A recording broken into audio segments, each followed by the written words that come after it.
Hola a todos. En este capítulo se pretende abordar los temas relacionados con la composición química del esmalte, las interacciones físico-químicas entre esmalte y los fluidos orales y el efecto del pH en la solubilidad de los tejidos dentales compuestos por material iónico mineralizado, para finalmente revisar cómo estos aspectos químicos favorecen o no al desarrollo de caries dental.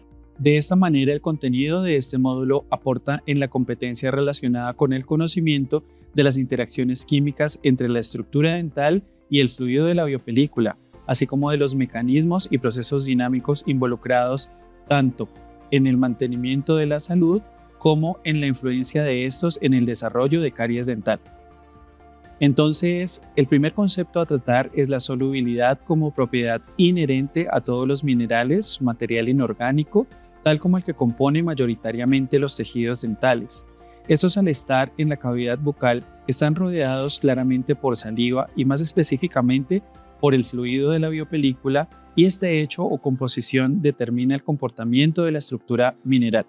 A pesar de que en esta presentación me referiré al esmalte, los aspectos relacionados aplican para todos los tejidos mineralizados dentales. El esmalte es el tejido más duro del cuerpo humano al estar compuesto mayoritariamente por minerales, entre ellos iones de calcio y fosfato, de acuerdo a su fórmula estequiométrica. Durante la formación del esmalte pueden incorporarse a su estructura iones como el magnesio, sodio, tetróxidos de carbono, fluoruro y carbonatos, entre otros, lo que le confiere al esmalte un diferencial relacionado con las propiedades de solubilidad en la cavidad oral. Tanto el carbonato como el fluoruro suelen incorporarse al esmalte durante el periodo de amelogénesis, pero adicionalmente el fluoruro suele incorporarse a la estructura del esmalte cuando es aplicado de manera tópica.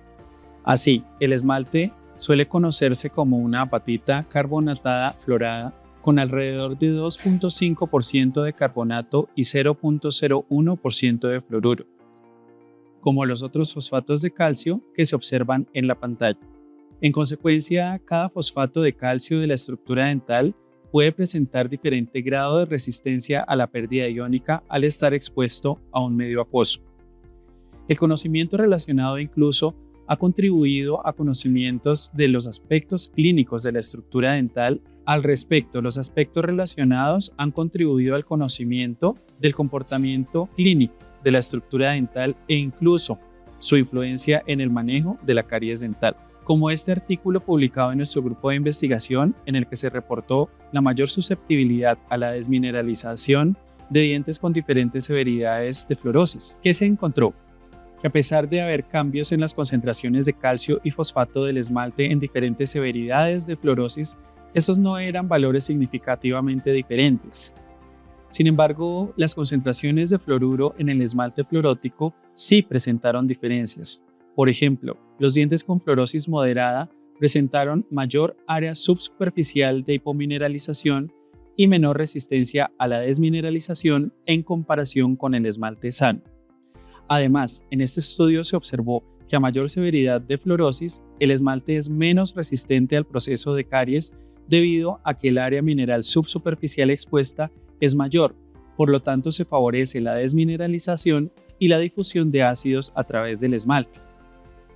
Esto es de especial interés clínico, debido a que esta evidencia contribuye a sugerir que la composición estructural diferencial del tejido dental mineralizado podría favorecer en mayor o menor medida a la forma como se comporta en el medio oral. Como se mencionó anteriormente, el esmalte es un mineral cuya solubilidad depende de la composición del medio donde se encuentra, denominado producto iónico o IP, en algunos otros textos IAP, y de su producto de solubilidad denominado KSP. Mientras la KSP es una constante de disociación para una sal determinada con muy baja solubilidad, la IAP o IP es el producto de las concentraciones de iones de un mineral en una solución en la cual se encuentra sumergido. El mineral del esmalte es, en general, considerablemente más soluble que la hidroxiapatita porque contiene sustitutos químicos, especialmente carbonato.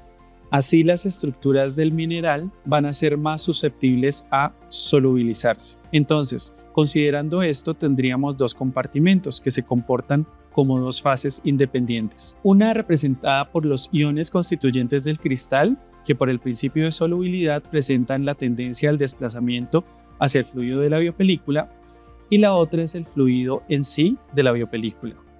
Sin embargo, como la solubilidad tiene un fin, este se alcanza cuando ocurre un equilibrio químico en el cual el número de iones en las dos fases es similar, y así como hay pérdida de iones o desmineralización, también hay ganancia o remineralización que contribuyen en conjunto al equilibrio. A modo de ejemplo, si en esta imagen cada forma o color representa cada componente de un mineral, este al estar rodeado de un medio acuoso tenderá a ceder iones al medio. Entonces, al cabo de un tiempo, tendremos en el medio circundante el mismo número de iones constituyentes del mineral, pero separados. En otras palabras, el equilibrio se conoce químicamente como un estado denominado estado de saturación, en el cual el número de iones tanto en la estructura del mineral y en el fluido de la biopelícula es similar. En este momento se espera que la pérdida adicional de iones o salida de iones desde la estructura del esmalte sea muy pequeña. Cuando se ha disuelto una unidad de masa de hidroxiapatita, se espera tener en el fluido de la biopelícula el mismo número de iones constituyentes iniciales de la hidroxiapatita superficial. Químicamente, en el equilibrio, el producto de actividad iónica o IAP es igual al KSP. Ahí la desmineralización-remineralización es muy baja. En esta representación esquemática estamos viendo la pérdida iónica que ocurriría a partir de una estructura de mineral dental. Entonces, por cada molécula del mineral tendríamos los constituyentes de este mineral, pero disueltos en el fluido de la biopelícula. Además, a este fluido llegan iones provenientes de la saliva, el cual actúa como un sistema buffer que mayoritariamente aporta iones de fosfato y de bicarbonato. Gracias a esto, el fluido de la biopelícula es un compartimento rico en iones capaces de sustituir aquellos perdidos inicialmente por el hecho de que este mineral está cubierto por una solución. Sin embargo, hay que tener en cuenta que cuando el proceso de desmineralización y el de remineralización van de la mano, se espera que haya salud de los tejidos, dado que no tenemos una pérdida iónica neta. Entonces, tenemos un equilibrio. Este equilibrio puede romperse si hay una disminución en la concentración de iones principalmente de fosfato e iones hidroxilos en una solución. Esto debido a que la solubilidad de la hidroxiapatita está en función del pH. Así, cuando el pH disminuye, aumenta la concentración de hidrogeniones y las concentraciones de fosfato e hidroxilos también disminuyen al quedar atrapados por hidrogeniones que aumentan al disminuir el pH. Así, por ejemplo, mientras que el pH del medio saliva o fluido de la biopelícula pasa de 7 a 5, la concentración de hidroxilos disminuye alrededor de 100 veces y la concentración de fosfatos disminuye hasta 5000 veces. Esto ocurre porque los hidrogeniones por complementariedad tienden a establecer enlaces con los iones fosfatos e hidroxilo y como resultado no tendremos en el fluido de la biopelícula estos iones libres. La sacarosa representa el carbohidrato más cariogénico. Su metabolismo por bacterias genera entre uno de sus productos el ácido láctico, que mayormente se asocia a la generación de lesiones de caries. Como la IAP es 8 por 10 a la 6 veces menor que la KSP de la hidroxiapatita, esta última se disolverá para aliviar el estrés ácido causado.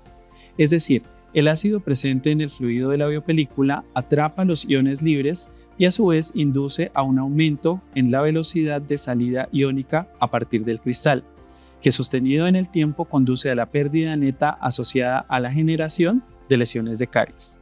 Entonces, esta situación sostenida en el tiempo induce químicamente a un estado de saturación, convirtiéndolo en uno de subsaturación caracterizado por 1. La disminución en la concentración de iones de fosfato, hidroxilo y carbonato disponibles para favorecer la remineralización. 2. La inducción en el aumento en la velocidad de conducción iónica a partir del fosfato de calcio hacia el fluido de la biopelícula, buscando un equilibrio. Sin embargo, se deben considerar que bajo el entendimiento actual de caries, si bien es evidente que los ácidos provienen del metabolismo bacteriano de azúcares libres, la caries dental no se considera una enfermedad contagiosa, tal como se describirá más adelante en el módulo de microbiología. Por otro lado, se debe notar que el pH al cual se espera una desmineralización neta del esmalte es de 5.5, razón por la cual este se considera como el pH crítico. Pero este pH crítico podría ser incluso mayor en tejidos como la dentina y el cemento. Además, un pH cercano a 5.5 o menor puede generarse por motivos ajenos al metabolismo bacteriano, por ejemplo, la llegada de ácidos extrínsecos a partir de la dieta o intrínsecos por vaciamiento gástrico, y también asociado a esto se pueden generar pérdida de la estructura dental, ocasionando lesiones no asociadas a caries. En conjunto, la información presentada nos lleva a entender que los aspectos relacionados con caries dental se relacionan con el desequilibrio entre la relación KSP y AP. Este desequilibrio químicamente se describe como un IAP más pequeño que el producto de solubilidad, denominado también estado de subsaturación, en el cual se espera que haya desmineralización neta. Si esta situación se sostiene en el tiempo, vamos a tener como resultado las lesiones de caries dental. Además, nótese la menor cantidad de iones en el fluido de la biopelícula. En este estado, los iones de la estructura dental tienden a salir para aliviar el estrés asociado al pH y a la disminución en la cantidad de iones libres en el fluido de la biopelícula. Así, en comparación al balance des y remineralización fisiológico, la caries dental corresponde a una enfermedad que se presenta por la pérdida neta iónica debido al desbalance químico entre las concentraciones iónicas en el fluido de la biopelícula. En 1944 se empezó a describir la relación entre dieta y caries dental. Una serie de experimentos in vitro mostraron las denominadas curvas de Stefan, en las cuales se observa la disminución en el pH asociado al consumo de azúcares libres fermentables en sitios de retención de biopelícula, que es donde tienden a generarse las lesiones de caries dental.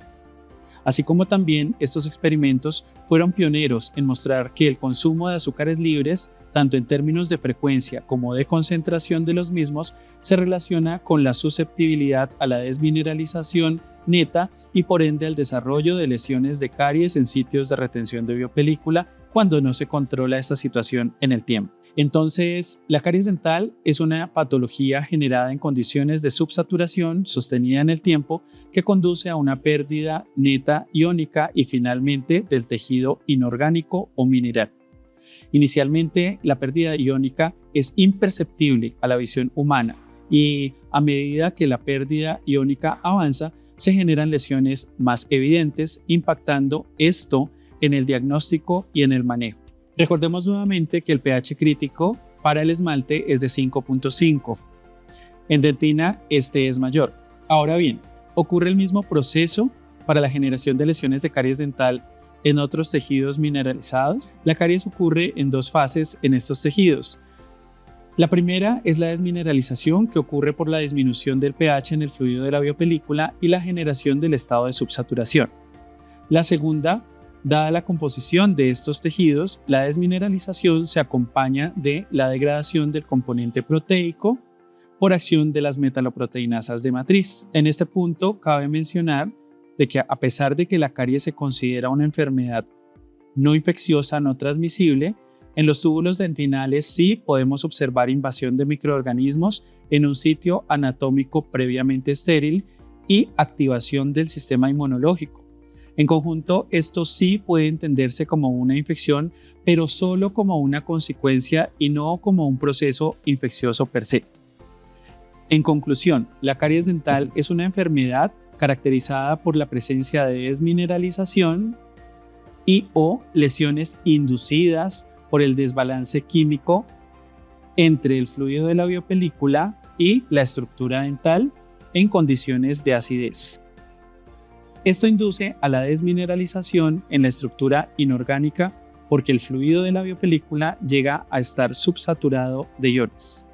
A su vez, esta situación induce al aumento en la velocidad de conducción iónica a partir del tejido desmineralizado para compensar el estado de subsaturación. El pH crítico depende del estado de contenido inorgánico del tejido. En dentina y cemento hay pérdida de tejido inorgánico, así como también orgánico.